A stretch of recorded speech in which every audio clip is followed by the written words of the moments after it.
بسم الله الرحمن الرحيم. السلام عليكم ورحمة الله وبركاته.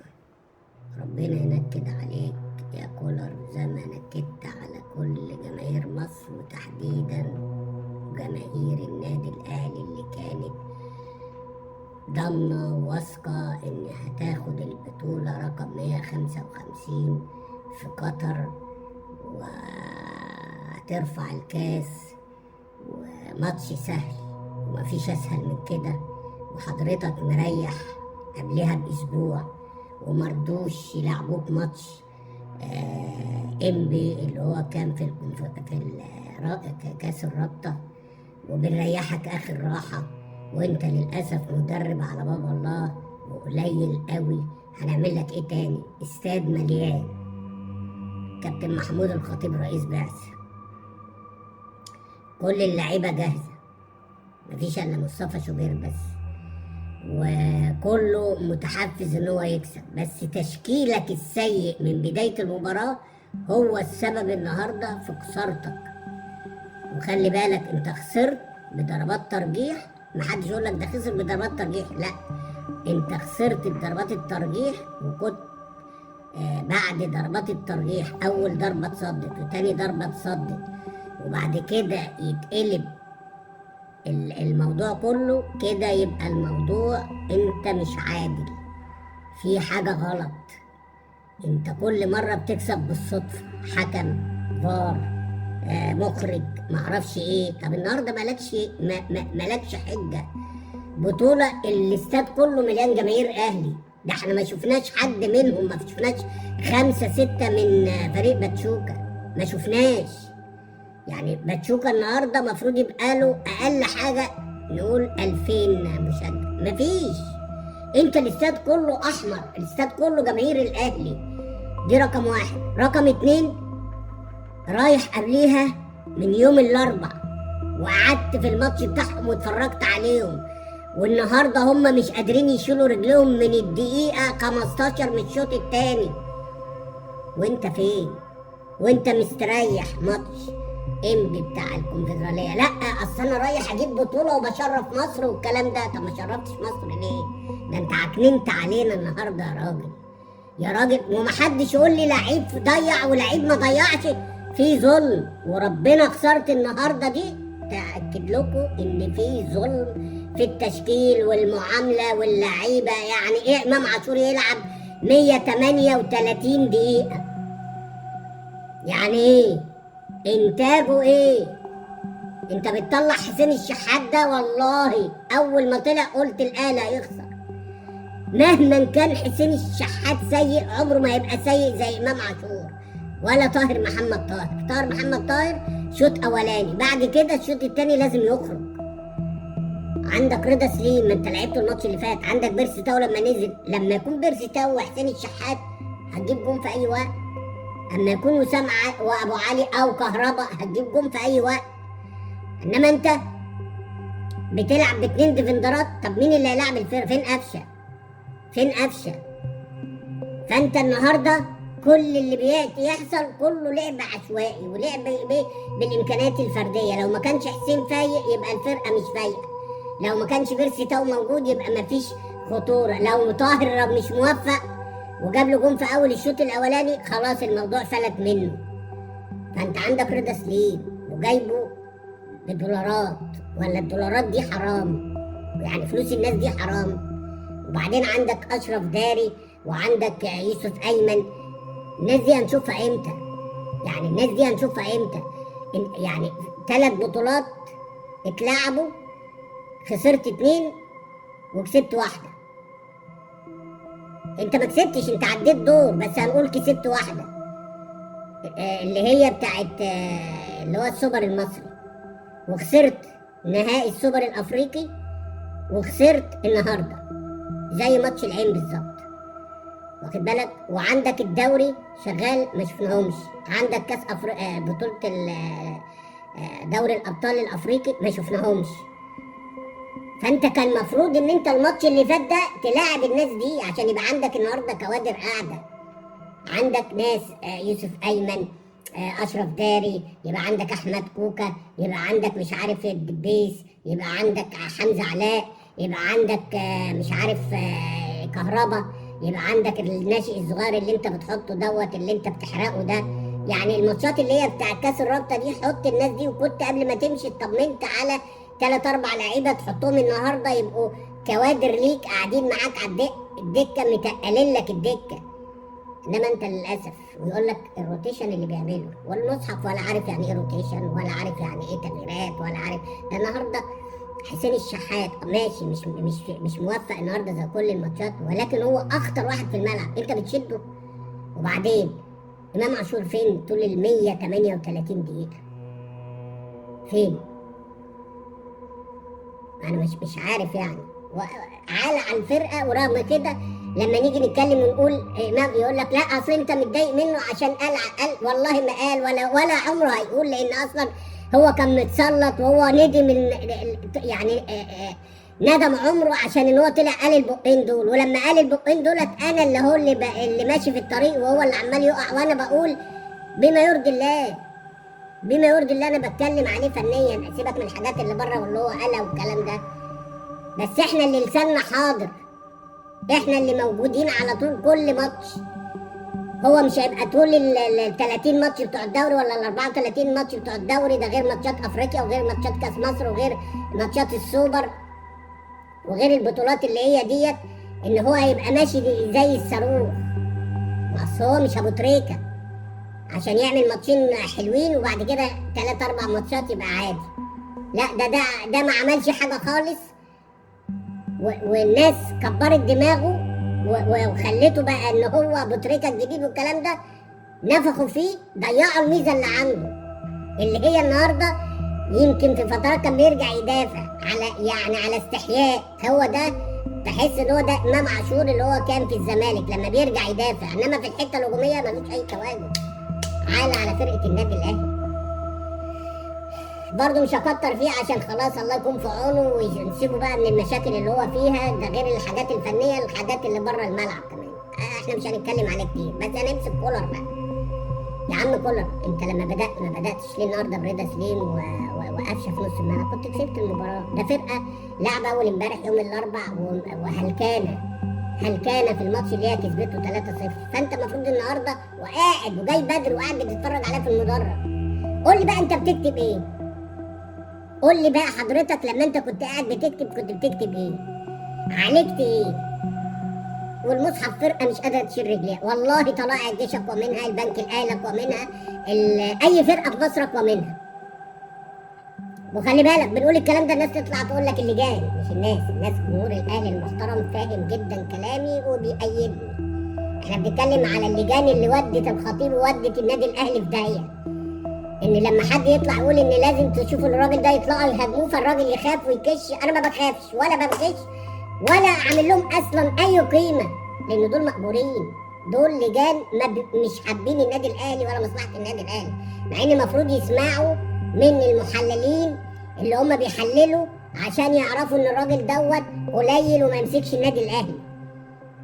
هم يطلعوا يهاجموا يقول لك لا ده جايب بطولات، كل كلمه حافظين. لا امال وربنا لولا ان هو ماسك النادي الاهلي وربنا ما ياخد ولا حتى دوره رمضانيه. اسم النادي الاهلي هو اللي بيجيب له البطولات، هيبه النادي الاهلي هي اللي جايبه له البطولات. ما نرجع للبطولات ونشوف، نرجع للبطولات ايه اللي بيحصل خارج المستطيل الاخضر عشان الاهلي ياخد بطولات. هو ملوش اي بصمه فيها، يعني ملوش ما كسبش مره بطوله او نهائي وقدم كوره والمصحف افرج اقول له هايل تستاهل. لا دي بصمتك. بس للاسف اللجان تطلع تقول لك ده واخد بطولات ايه ويسلطوهم علينا ويسلطوهم على فلان وعلى فلان وعلى فلان. طب والمحصله ايه؟ ما انت بتخرج بتخسر بطوله. اقسم بالله لو محمد رمضان اللي ماسك القياده الفنيه اقسم بالله يكسب المباراه دي. مش هقول لك بقى سامي قمصان ولا والله العظيم وكلام يحاسبنا عليه ربنا وحلفان يحاسبنا عليه ربنا. لو ساب الاداره الفنيه لمحمد رمضان في التشكيل والتغيير هتبقى الفرقه احسن من كده وهتكسب ويبقى شكلها غير الشكل اللي احنا بنشوفه ده. يا راجل ده حافظ مش فاهم يا راجل. ده الشوط التاني كله اللعيبه واقعه ومش قادر يجدد. رضا سليم ينزل يشد له الفرقه، بيرسي تاو ينزل يشد له الفرقه ويدخل حسين الشحات جوه في قلب الملعب ويلعب قفشه وراه ويخلي. انت عارف نجم المباراه النهارده مين؟ اكرم توفيق. نجم المباراه النهارده اكرم توفيق. النهارده مفيش فرصه ضايعه زي الفرصه بتاعتهم اللي الراجل قاعد يرقص يقوم رامي ربيعه وينيم مروان عطيه والكلام. ما شفناش احنا الكلام دوت في النادي الاهلي. في الشوط الثاني لما كهربا نزل وحب يحطها من فوق، بس هي بعيده عليه، يعني هي بعيده عليه فهو عايز يشيلها لان المسافه كانت بقت قريبه بينه وبين حارس المرمى. هي دي الفرصه الوحيده اللي تقول عليها. سيبك من الكره اللي هي اتشاطت من نص الملعب بتاع الطاير دي، ده لو ما جاتش في دماغ الراجل ولا في ايده ما كانتش هتروح بالشكل ده. انما هي لو راحت ستريت كان الجون هيمسكها في نص الجون زي بتاعت مروان عطيه اللي هو شاطها برضه في نص الجون. بس تغيير الاتجاه هي اللي خلت الكره بقت صعبه شويه يعني.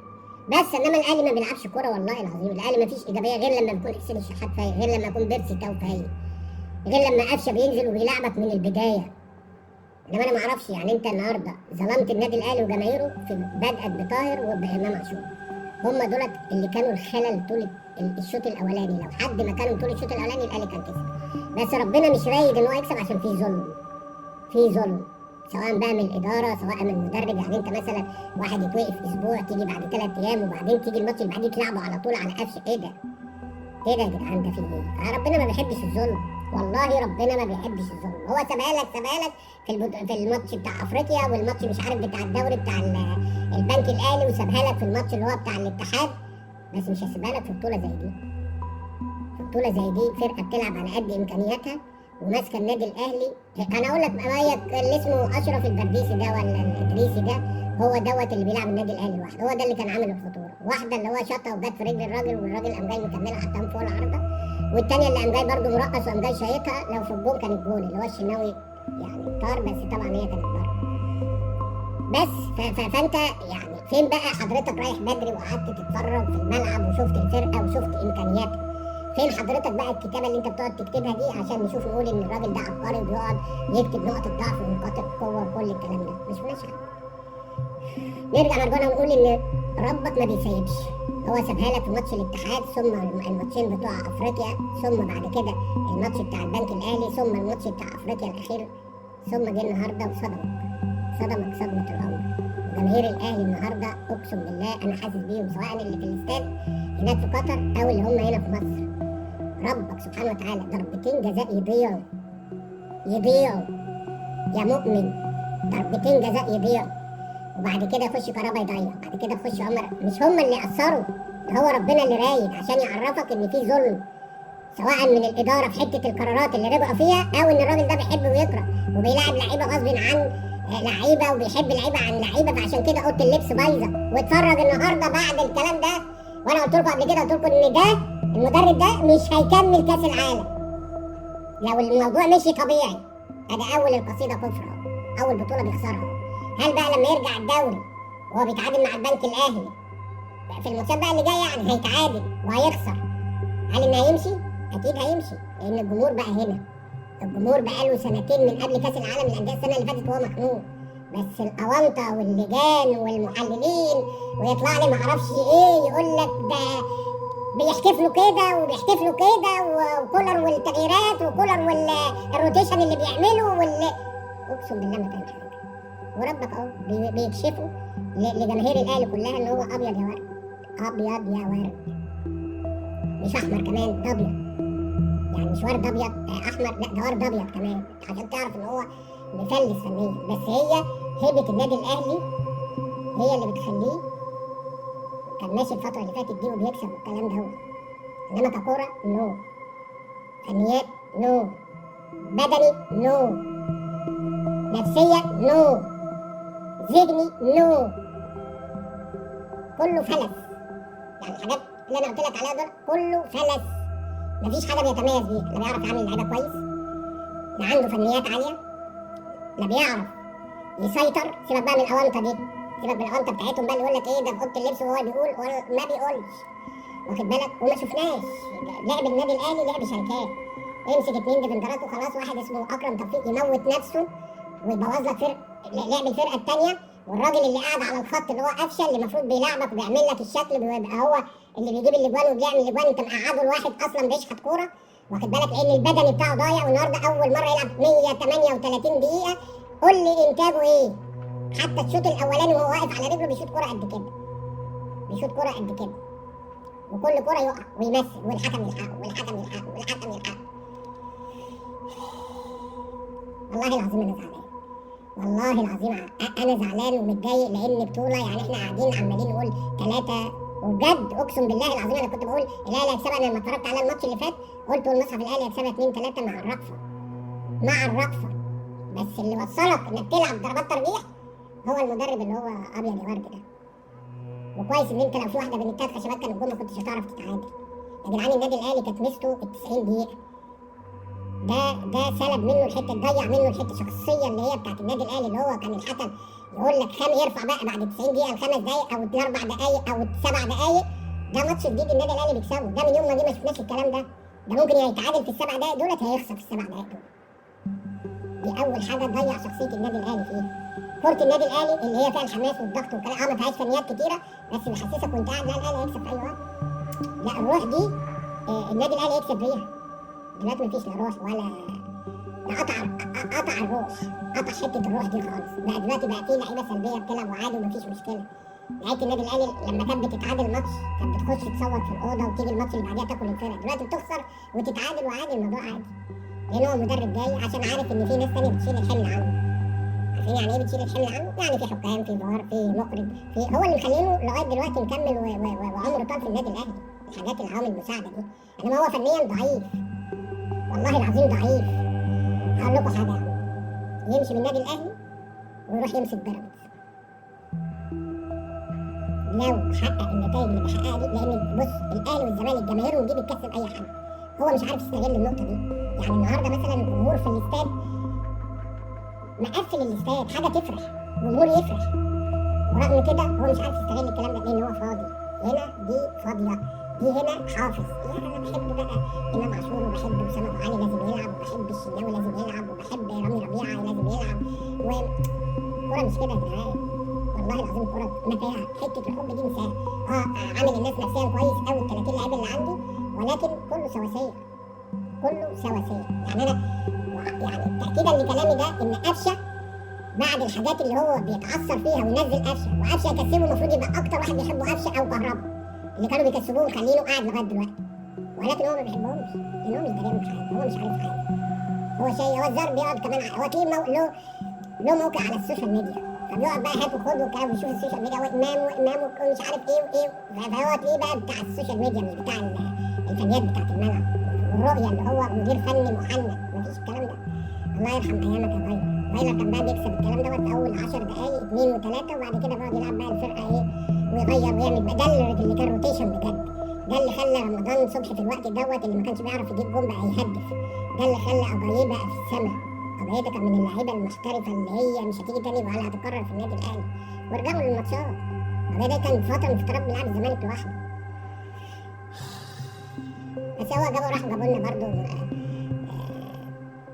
اسمه ايه موسيماني، على مش عارف مين، مدربين على باب الله، هم السبب في اللي بيحصل في النادي الاهلي ده. لان النادي الاهلي كده كده بياخد بطوله من غير اي حد.